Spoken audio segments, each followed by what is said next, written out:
We all live behind walls, not just walls made out of brick or concrete, but walls made out of our familiarity, of the same faces, of the same voices, voices that begin to echo. They echo everything, the good, the bad, the racist and stereotypical comments that are said to us each and every day until they just sound normal. From where we stand, everything feels right, it feels complete. But the longer we stand here, the higher our walls get. And the higher our walls get, the less we can see, the less we can hear of the person standing right in front of us. Racism does not just begin with hate. It begins inside the quiet comfort of our own echoes, inside the walls that never meet. Mā te rongo ka mōhio, mā te mōhio ka mātou, mā te mātou ka mārama, mā te marama ka ora. Through listening comes awareness, through awareness comes knowledge, through knowledge comes enlightenment, and through enlightenment comes well-being. I know this because being a Tongan born and raised here in Aotearoa, the greatest gift that you can give or receive is to step beyond your wall and say, tell me about yours. Because the bridge between walls was never built with bricks. It was built through listening with the intention to understand. Whakarongo kia marama. Listening to understand goes beyond just hearing words. It's not the kind of listening where you're waiting for your turn to speak or nodding your head while silently building your rebuttal. It's the kind of listening that costs you something, the kind that asks you to put down what you already know and to step beyond your wall. This kind of listening leaves you changed, and not enough of us are practicing it today, including myself. Some of us are living like it's 2020, not because of some virus, but because somewhere along the way, we decided it was safer to stay inside our walls. Lockdown might be over for most of us, but the distance never left. And the painful truth is we inherit those walls, even if we didn't build them. We lived behind them. We mistook them for the view. Children being punished for speaking their own language. Families being waken up before sunrise. Papers checked, dignity taken while their neighbors slept. Systems that generation after generation decided that some voices mattered more than others. And this grief and pain does not go away when a law is passed. It is carried. It is carried in the stories that are never told, and the grief that had no name, until it just becomes normal. And what is carried enough stops feeling like pain. It feels just like life. It becomes the joke that nobody corrects, the assumption nobody questions, the echo nobody challenges. Look around you. Each and every one of you are standing, are living behind a wall you didn't fully build yourselves.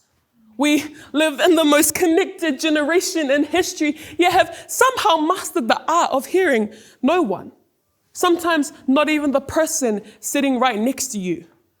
We scroll for connection, but feed ourselves our own voices. We pause on what sounds familiar, but skip what challenges us until the only thing that we can hear is our own echo. We tell ourselves we're not a part of the problem. Use the post, use the hashtag, nod in all the right and polite spaces, but performative listening is just the same wall with better lighting. You see, you don't have to hate someone in order to misunderstand them. You just have to decide who they already are before a word is even heard. The stereotype, the unconscious judgment made before a word is ever said. We say we celebrate diversity in theory, we print it on the brochures, post it online, but living it is something different. Diversity around us is not the same as diversity between us. We can all sit in the same room, hear the exact same words, but still never cross the wall. And after a while, we stop noticing it's there. But noticing is not enough because example is more potent than precept.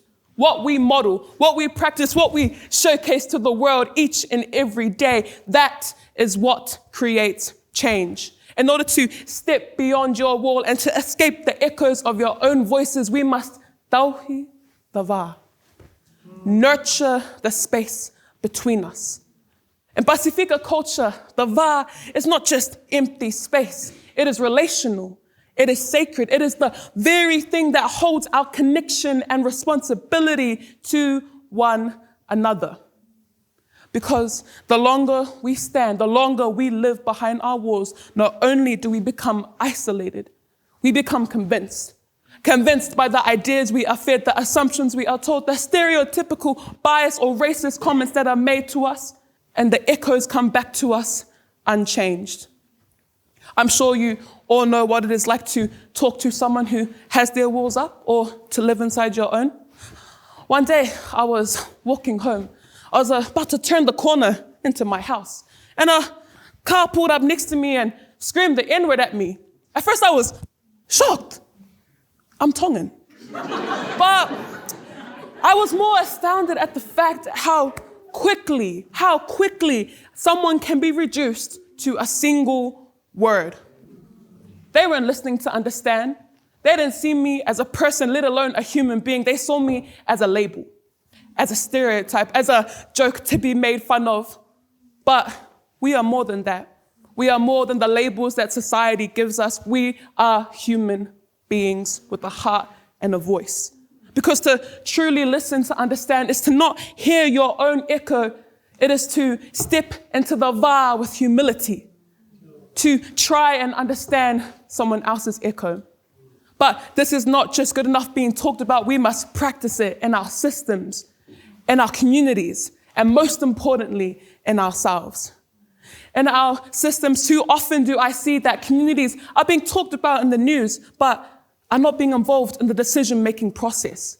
Just last year, I saw a news headline. The education minister said that over 170 roles would be cut from funding. Resource teachers, those who teach Māori, would all be gone just like that.